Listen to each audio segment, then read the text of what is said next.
তোমাদের মধ্যে থেকে কে এমন হবে যে আল্লাহকে উত্তম ঋণ দেবে? যে কেউই আল্লাহকে ঋণ দেবে সে যেন জেনে রাখে আল্লাহ তাআলা ঋণের সে অঙ্ক তার জন্য বহু গুণ বানিয়ে দেবেন। আল্লাহ তাআলা কাউকে ধনী আবার কাউকে গরিব করে দেন, আর সবশেষে তোমাদের ধনী গরিব সবাইকে তো একদিন তার কাছেই ফিরে যেতে হবে। তুমি কি বনী ইসরাইল দলের কতিপয় নেতা সম্পর্কে চিন্তা করনি, যখন তারা মুসার আগমনের পর তদানীন্তন নবীর কাছে বলেছিল, আমাদের জন্য একজন বাদশা ঠিক করে দাও যেন তার সাথে আমরা আল্লাহর পথে লড়াই করতে পারি। আল্লাহর নবী তাদের বলল, তোমাদের অবস্থা আগের লোকদের মতো এমন হবে না তো যে আল্লাহ তাআলা তোমাদের লড়াইয়ের আদেশ দেবেন এবং তোমরা লড়াই করবে না? তারা বলল, আমরা কেন আল্লাহর পথে লড়ব না? বিশেষ করে যখন আমাদের নিজেদের বাড়ি ঘর থেকে আমাদের বের করে দেওয়া হয়েছে, আমাদের ছেলে মেয়েদেরও বের করে দেওয়া হয়েছে। অতঃপর যখন সত্যি সত্যি তাদের আল্লাহর পক্ষ থেকে যুদ্ধের আদেশ দেওয়া হলো, তখন কতিপয় সাহসী বান্দা ছাড়া তাদের অধিকাংশই ময়দান ছেড়ে পালিয়ে গেছে। আসলে আল্লাহ তাআলা জালেমদের ভালো করে জানেন। তাদের নবী তাদের বলল, আল্লাহ তাআলা তালুতকে তোমাদের উপর বাদশা নিযুক্ত করে পাঠিয়েছেন। এই কথা শুনে তারা বলল, তার কি অধিকার আছে যে আমাদের উপর রাজত্ব করার? বাদশাহীর অধিকার বরং তার চেয়ে আমাদেরই বেশি রয়েছে। তাছাড়া অর্থ প্রাচুর্য তো তার বেশি নেই। আল্লাহ নবী বলল, শাসন ক্ষমতার জন্য আল্লাহ তাআলা তাকেই বাছাই করেছেন এবং এ কাজের জন্য তার শারীরিক যোগ্যতা ও জ্ঞান প্রতিভা আল্লাহ তাআলা বাড়িয়ে দিয়েছেন। আসলে আল্লাহ তাআলা যাকে চান তাকেই তার রাজ ক্ষমতা দান করে থাকেন। তার ভান্ডার অনেক প্রশস্ত। আল্লাহ তাআলা যাকে চান তাকেই রাজত্ব দেন। আল্লাহ তাআলা প্রাচুর্যময় ও মহাবিজ্ঞ। তাদের নবী তাদের আরো বলল, আল্লাহ তাআলা যাকে পাঠাচ্ছেন তার বাদশাহীর অবশ্যই একটা চিহ্ন থাকবে এবং তা হচ্ছে সে তোমাদের সামনে হারানোর সিন্দুকটি এনে হাজির করবে। এতে তোমাদের জন্য আল্লাহর পক্ষ থেকে সান্ত্বনা ও প্রশান্তির বিষয় থাকবে। তাছাড়া এই অমূল্য সিন্ধুকে মুসা ও হারুনের পরিবার পরিজনের কিছু রেখে যাওয়া জিনিসপত্রও থাকবে।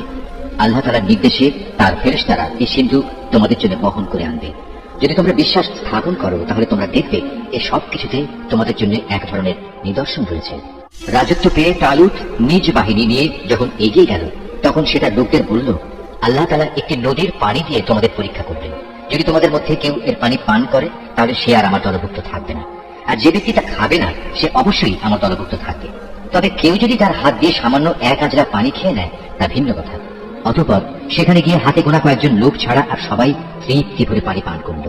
এই কয়েকজন লোক যারা তার কথায় তার সাথে ঈমান এনেছিল, তারা এবং তালুত যখন নদী পার হয়ে এগিয়ে গেল, তখন তারা নিজেদের দীনতা দেখে বলে উঠল, হে আল্লাহ, আজ জালুত এবং তার বিশাল বাহিনীর মোকাবেলা করার শক্তি আমাদের নেই।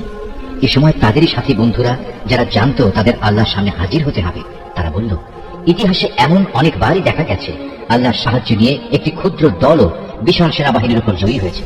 কেননা আল্লাহ তাআলা ধৈর্যশীলদের সাথেই থাকেন। তারপর যখন সেটা সৈন্য নিয়ে মোকাবেলা করার জন্য দাঁড়ালো, তখন তারা আল্লাহর কাছে সাহায্য চেয়ে বলল, হে আমাদের মালিক, তুমি আমাদের সবরের তৌফিক দান করো। দুশমনের মোকাবেলায় আমাদের কদম অটল রাখো এবং অবিশ্বাসী কাফেরদের মোকাবেলায় তুমি আমাদের সাহায্য করো। লড়াইয়ের ময়দানে তারা তাদের পর্যদস্ত লাঞ্ছিত করে দিল এবং দাউদ আল্লাহর সাহায্য নিয়ে জালুতকে হত্যা করল। আল্লাহ তাআলা তাকে দুনিয়ার রাজত্ব দান করলেন এবং তাকে রাজ ক্ষমতা চালানোর কৌশল শিক্ষা দিলেন। আল্লাহ তাআলা তাকে নিজ ইচ্ছা মতো আরো বহু বিষয়ে জ্ঞান দান করলেন। আসলে আল্লাহ তাআলা যদি যুগে যুগে একদল লোককে দিয়ে আরেকদল লোককে শায়েস্তা না করতেন তাহলে এই ভূখণ্ড ফিতনা ফাসাদে ভরে যেত। কিন্তু আল্লাহ তাআলা তা চাননি। কেননা আল্লাহ তাআলা এর সৃষ্টিগুলোর উপর বড়ই অনুগ্রহশীল। এই কিতাবে বর্ণিত এসব ঘটনা হচ্ছে আল্লাহর এক একটা নিদর্শন মাত্র, যা যথাযথভাবে আমি তোমাকে সরিয়েছি। এর কোনো ঘটনাই তো তুমি জানতে না। তুমি অবশ্যই আমার পাঠানো নবী রাসূলদের একজন। এই যে নবী রাসূলরা রয়েছে, এদের কাউকে কারো উপর আমি বেশি মর্যাদা দান করেছি। এদের মধ্যে এমন কেউ ছিল যাদের সাথে আল্লাহ তাআলা কথা বলেছেন এবং এর মাধ্যমে তার মর্যাদা তিনি বাড়িয়ে দিয়েছেন। আমি মারিয়ামের ছেলে ঈসাকে কতিপয় উজ্জ্বল নিদর্শন দিয়েছিলাম। অতঃপর পবিত্র রূহের মাধ্যমে তাকে আমি সাহায্য করেছি। আল্লাহ তাআলা চাইলে তাদের আগমনের পর যাদের কাছে এসব উজ্জ্বল নিদর্শন এসেছে তারা কখনো মারামারিতে লিপ্ত হতো না। কিন্তু রাসূলদের পর তারা দলে উপদলে বিভক্ত হয়ে গেল।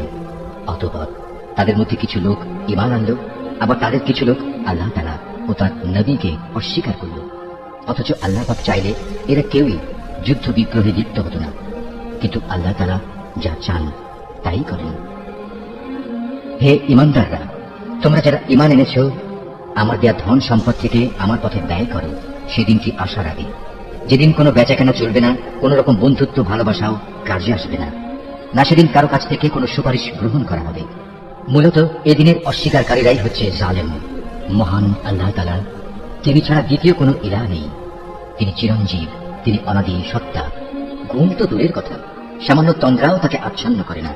আসমান সমূহ ও জমিনে যা কিছু আছে তার সবকিছুরই একচ্ছত্র মালিকানা তার। কে এমন আছে যে তার দরবারে বিনা অনুমতিতে সুপারিশ করবে? তাদের বর্তমান ভবিষ্যতের সবকিছুই তিনি জানেন।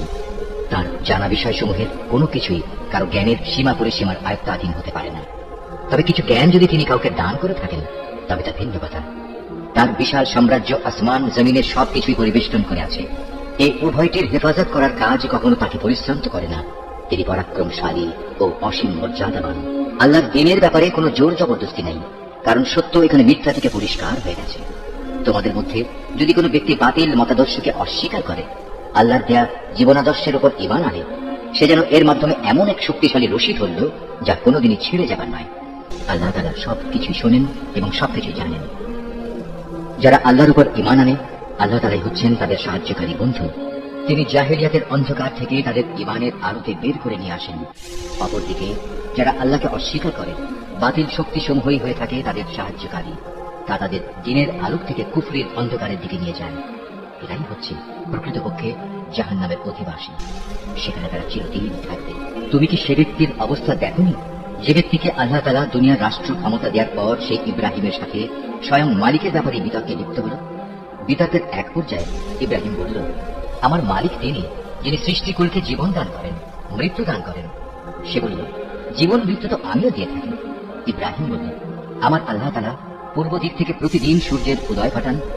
একবার তুমি তা পশ্চিম দিক থেকে বের করে দেখাও তো। এতে সত্য অস্বীকারী ব্যক্তিটি হতভম্ব হয়ে গেল। আসলে আল্লাহ তাআলা জালেম জাতিকে কখনো পথের দিশা দেন না।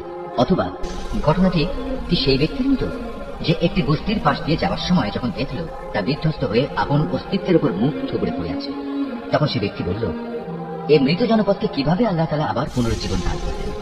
এক পর্যায়ে আল্লাহ তাআলা সত্যি সত্যি তাকে মৃত্যু দান করলেন এবং এভাবেই তাকে 100 বছর ধরে মৃত ফেলে রাখলেন।